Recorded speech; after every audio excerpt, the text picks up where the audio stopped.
Jedan od najvažnijih faktora za rast biljaka je dostupnost makronutrijenata i mikronutrijenata, a ta dva faktora direktno su povezana sa pH vrijednošću.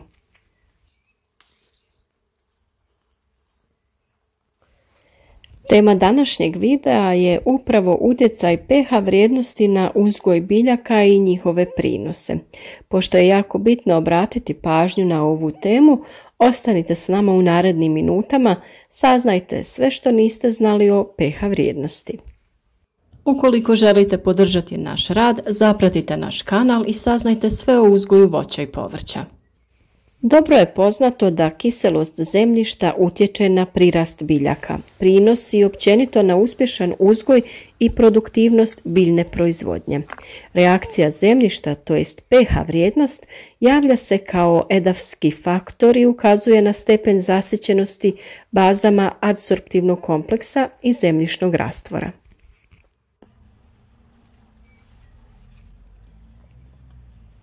Ukoliko u zemljišnom rastvoru prevladavaju H+ ioni, tada je zemljište kiselo, a ako u njemu prevladavaju OH- ioni, onda je ono alkalno. Kada se dogodi da u zemljišnom rastvoru podjednako imamo H+ i OH- iona, tada je zemljište neutralne reakcije.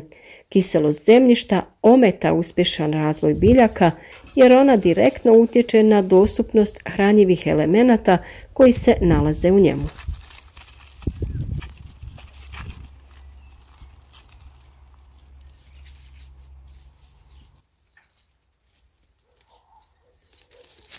Upravo mjerenje pH vrijednosti može pomoći uzgajivačima biljaka, bilo da su profesionalci ili amateri, da bolje razumiju dostupnost nutrijenata, rastresitost zemljišta, kao i vrste biljaka koje se mogu uzgajati.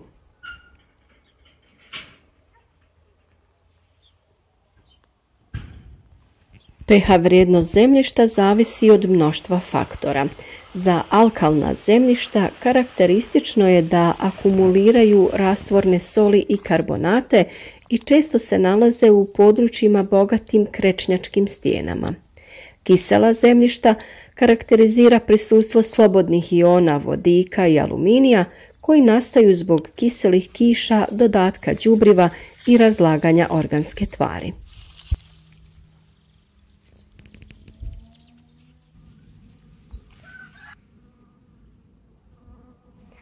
Kiselost utječe na dostupnost nutrijenata biljkama. Jedan od najvažnijih faktora za rast biljaka je dostupnost makronutrijenata i mikronutrijenata, a ta dva faktora direktno su povezana sa pH vrijednošću.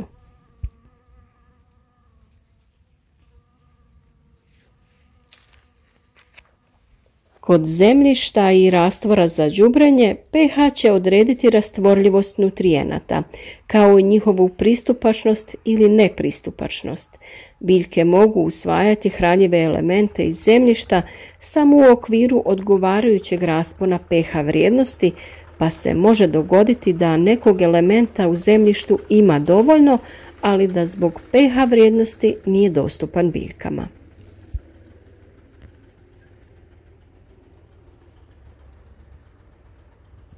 Zemljišta koja imaju pH između 4 i 5 smatraju se jako kiselim.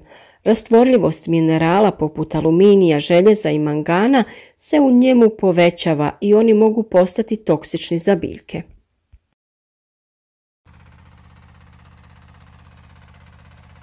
Slaba plodnost kiselih zemljišta također je uzrokovana i nedostatkom ili smanjenom dostupnošću kalcija, magnezija, fosfora i nekih mikroelemenata u adsorptivnom kompleksu zemljišta.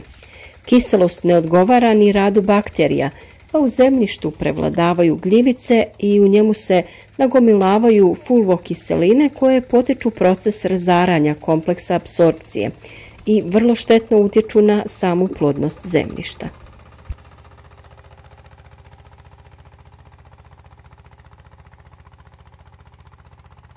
S druge strane, ni jača alkalnost nije pozitivna jer blokira veći broj mikroelemenata, ubrzava mineralizaciju organske materije i favorizira pojavu nekih biljnih bolesti.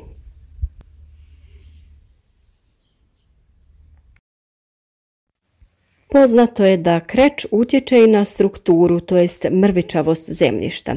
On teška glinovita zemljišta, zbijena i nepogodna za obradu, pretvori u lakša rastresitija.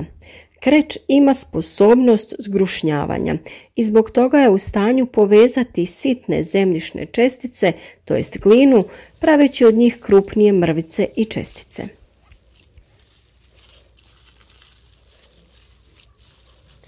Na taj način nastaje mrvičasta struktura poželjna za svaki tip zemljišta jer je u njemu povoljan vodozračni i toplotni režim.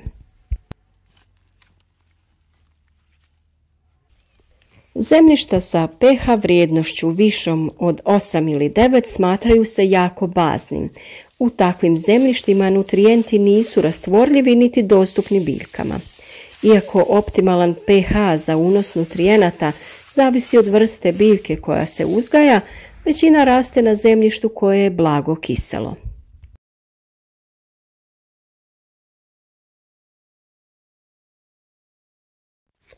Važno je napomenuti da postoje i optimalne pH vrijednosti za razmnožavanje korisnih bakterija u zemljištu, kao što su bakterije koje pretvaraju atmosferski azot u jedinjenje azota koje biljke mogu koristiti.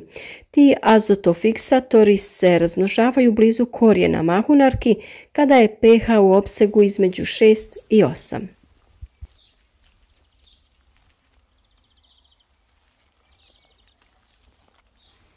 Kada je riječ o značaju monitoringa i mjerenja pH vrijednosti zemljišta, uzorke treba redovno analizirati da bi se odredile potrebne agromeliorativne mjere, obavila efikasna kalcifikacija i utvrdilo koliko je materijala potrebno za tu kalcifikaciju.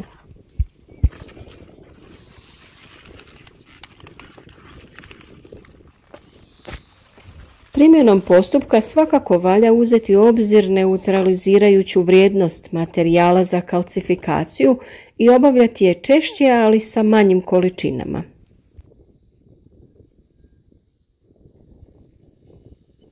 Upotrebom prekomjerne količine materijala za kalcifikaciju smanjujemo preuzimanje većine hranjiva iz zemljišta i potičemo nepovoljne efekte na intenzitet rasta biljaka kroz duži vremenski period.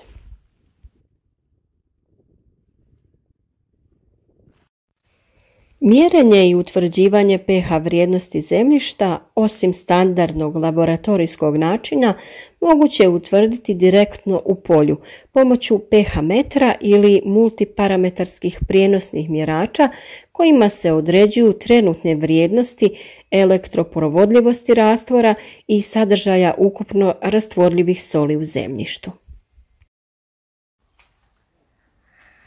Većina poljoprivrednih kultura najbolje uvjete za rast i razvoj imaju u umjereno kiselim do neutralnim zemljištima. Optimalna pH vrijednost zavisi od mnogo faktora, prvenstveno od tipa zemljišta i vrste biljaka koju uzgajamo. Utvrđivanje pH zemljišta način je izražavanja koliko je zemljište kiselo ili alkalno, to jest lužnato. Obično se mjeri koristeći ekstrakt vode gdje je pH 7, to jest neutralan. Zemljišta sa nižim vrijednostima od 7 su kisela, a vrijednosti iznad 7 su alkalna. Većina poljoprivrednih zemljišta nalazi se između pH 6 i pH 7,5. Zakiseljavanje zemljišta prirodan je proces u svim zemljištima, a može biti povećano aktivnostima čovjeka. Stepen zakiseljavanja zavisi o strukturi zemljišta, unošenju u zemljište atmosferskih zagađenja, mineralnih đubriva te o primjeni agrotehničkih mjera. Ako zemljište nije prirodno dovoljno obezbijeđeno kalcijevim ili magnezijevim karbonatom ili nije redovno rađena kalcifikacija, pH zemljišta sam se smanjuje. Vrlo kisela zemljišta sa pH ispod 4 nisu pogodna za poljoprivrednu proizvodnju.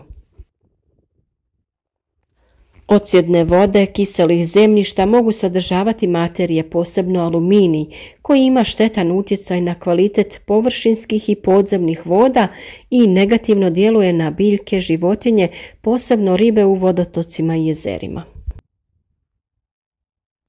Načini na koje možemo riješiti kiselost zemljišta su sljedeći. Trebamo obaviti analizu zemljišta na vrijeme, odabrati kulture koje se mogu uzgajati na tom određenom pH zemljišta, obaviti kalsifikaciju prije uzgoja poljoprivrednih kultura i češće obavljati kalsifikaciju, ali sa manjim količinama materijala. Kalcifikacija je agrotehnička mjera koja može izazvati drastične promjene u raspoloživosti hranjiva, posebno fosfora i teških metala, pa se ona mora provoditi obazrivo. Poželjno je postupno utjecati na promjenu pH zemljišta, jer promjena od vrlo kisele do neutralne sredine radikalno mijenja uslove biofizičke, fizičke i hemijske, što onda zahtjeva meliorativne doze mineralnih đubriva, prvenstveno fosfora i mikroelemenata, te unošenje većih količina organskih đubriva. Kalcifikacija također radikalno mijenja biogenost zemljišta, pa se pomiče ravnoteža tvorbe i razlaganja humusa u smjeru pojačane mineralizacije, a to vodi nakon početnog porasta efektivne plodnosti do iscrpljivanja zemljišta i pad produktivnosti zemljišta. I još jedna bitna napomena je da kalcifikaciju treba odvojiti od đubrenja ostalim đubrivima, naročito ako se radi o vrlo aktivnim krečnim đubrivima, na primjer živi kreč.